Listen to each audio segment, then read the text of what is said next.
असुर जो महादेव के रक्त से जन्मा और उन्हीं से युद्ध किया। क्या आपने सुना है उस राक्षस की कथा जो स्वयं भगवान शिव के रक्त की बूंद से जन्मा था और बाद में उन्हीं के लिए संकट बन गया? यह कथा है अंधकासुर की, जो अपनी शक्ति और वरदानों के कारण देवताओं के लिए भीषण संकट बन गया था। अंधकासुर का जन्म स्वयं भगवान शिव के रक्त से हुआ था। कहा जाता है कि जब महादेव ने अपने तपोबल से तीसरा नेत्र खोला तो उनके शरीर से रक्त की एक बूंद गिरी और उसी से अंधकासुर उत्पन्न हुआ। जन्म के समय वह एक सामान्य बालक था, जिसे महादेव ने दैत्यराज हिरण्याक्ष को गोद दे दिया। हिरण्याक्ष ने उसे पाल पोसकर शक्तिशाली बनाया। जब अंधक बड़ा हुआ तो उसने कठोर तपस्या की और ब्रह्मा जी से वरदान मांगा कि उसे कोई न मार सके जब तक कि उसका अपना पिता उसका वध न करे।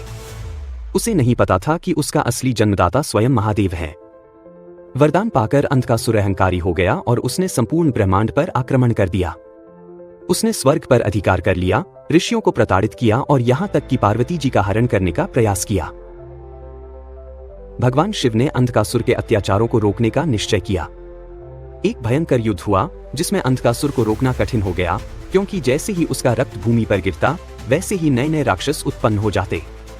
तब महादेव ने एक अद्भुत उपाय किया। उन्होंने अपने गणों और मां काली को बुलाया, जिन्होंने उसका रक्त पीना शुरू कर दिया ताकि कोई नया दैत्य जन्म न ले सके।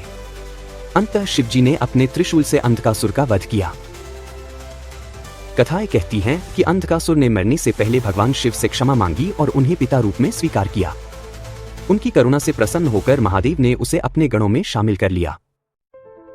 क्या यह केवल एक पुरानी कथा है या वास्तव में अंधकार से जन्मा कोई राक्षस हमारे भीतर भी वास करता है, जिसे केवल जागरूकता और दिव्य शक्ति से नष्ट किया जा सकता है?